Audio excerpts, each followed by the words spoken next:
Welcome everybody. I have another update for you on this Honda Accord 2022. So as you can tell outside, it looks overcast. We're running at like 43 degrees. It was snowing earlier today. It's supposed to snow again. So that means now we are using heat in the car,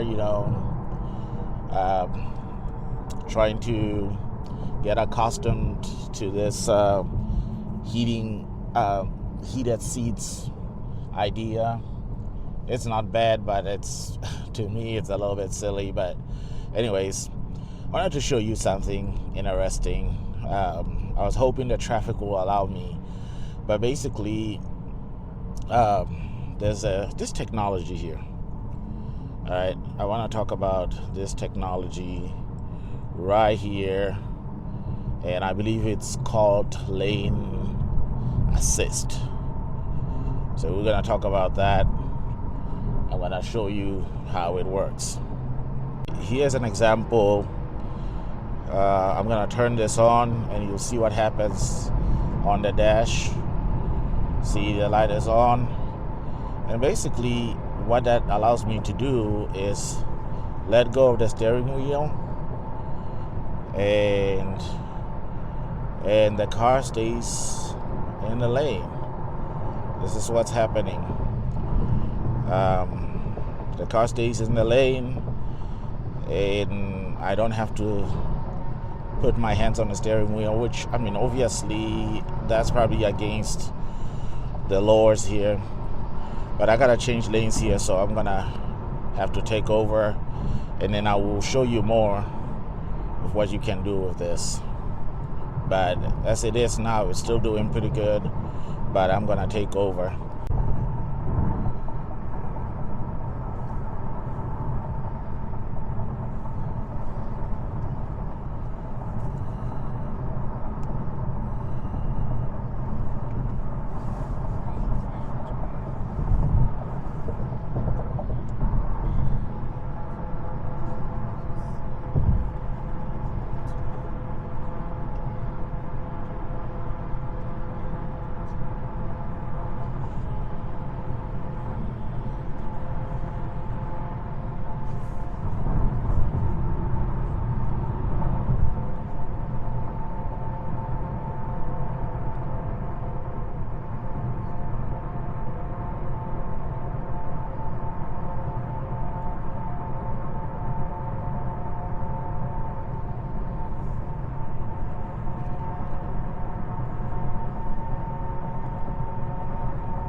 Alright guys, welcome to yet another episode of the Honda 2022 update. And today I want to show you a few things, and I'll share my ideas or what I have learned about them. And some of you are experts, some of you know more about these cars than I do, so hopefully I can learn some lessons from you as well. But this is again 2022 Honda Accord. Been driving it for a while now. I got like 5,000 miles on it already. Very good car so far. I don't have any complaints, but I'm learning things as I go. Very typical of us guys. Sometimes we start driving or we start using something before going through all the instructions and whatnot. We just figure things out as we go. But basically, going back to the steering wheel here, there's a lot of buttons. Very basic. Like, you don't need some special education to figure these out. It is how you answer your phone.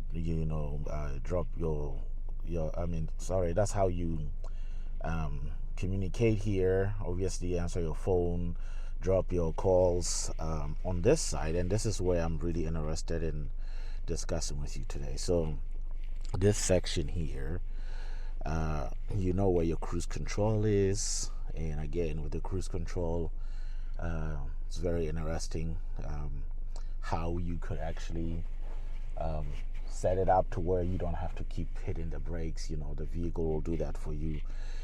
At first it feels weird, but once you're used to it, it saves you so much time, and it's such a relaxing thing to have. Anyways, and of course this sign here involves the cruise control, because you can measure the distance. You can set it up to where, like, maybe you want to be so many feet away from a vehicle in front of you before the cruise control brake can be activated, where the car slows down a little bit. So you can measure that up. I would say, work on this a little bit and you'll be happy. So this one is basically lane keeping assist, or you can basically just say a lane assist.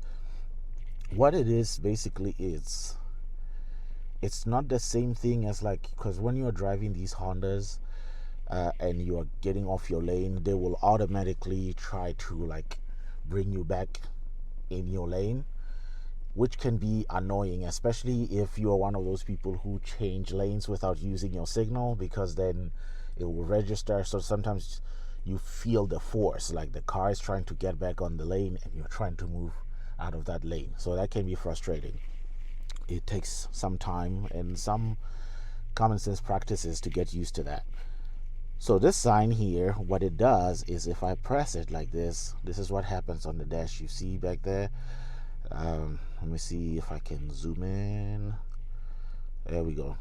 You see back there, right there, you get that information there. What it is basically, it's where basically it's almost like the car goes into auto steering.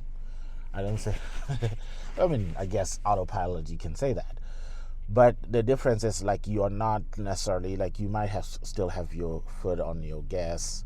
So technically it's not full autopilot, but I can see how that could actually happen if you had your vehicle on cruise control and you also had that. I haven't tried that, but it would be something interesting to try. I don't know how safe that would be. But anyways, this is not by any means an electric car, unmanned vehicle where you could just sit back and let the vehicle drive. It's not. So it makes me wonder about this option here, because what it does is basically it keeps the vehicle in on a lane, and you don't have to worry about steering, and you can just sit there. Now I would say, like, once you get closer to vehicles in front of you, it will send you a command saying steering required. So why am I saying all of this? It is an interesting feature, but I just feel like it's one of those features that will get you in trouble, because the more you get used to it, the more you may be a little bit complacent. Because I've noticed even some of the features, such as like the lane assist, where the vehicle keeps you on lane, that sometimes it doesn't do it properly, because the vehicle is relying on this. There's a camera right here, so their vehicle is relying on that camera. And if that camera is not registering the information properly, or you are driving in a construction zone, or the lanes are faded out, it could be problematic. So you always want to be careful. I just don't know. Honda prides itself for being number one in safety, and I just don't know if on this one particular model maybe they missed that mark. Because first of all, this is a nice car, guys. There's so many good things we can say about this car, but I'm like, you have lane assist, you have amazing cruise control and whatnot. This car does so many other things that some of these Teslas do. And yet, for this model, and I don't care, like, some people say, well, I mean, if you get the, the touring model, then you have all the safety package. But to me, it's just like all the cars now, they're building these cars that have like blind spot assistant. Not this car. It does not have that. So that makes me wonder. But that's a little update, guys. There's a lot of other things, of course, to figure out about this car. And some of you might advise me, maybe. I have learned a thing or two about these levers back here. I'm trying to figure out. What I have noticed is that this is kind of like changes the gear. So I'm assuming if you were doing it in manual mode, but then I'm like, how do I do manual mode when all I have here is drive, neutral, reverse, and parking? Again, I'm sure the answer is in the manual, but I ain't got time for the manual. So I just go to YouTube. That's where we get our answers. All right, guys, let me know if you have any question about the vehicle. Doing so good with it so far. The heated seat, I at first I was like, what's the point of that? But I think now I'm starting to get used to that incentive, especially in the morning when it's really cold. All right, I am out. I'll keep you guys updated.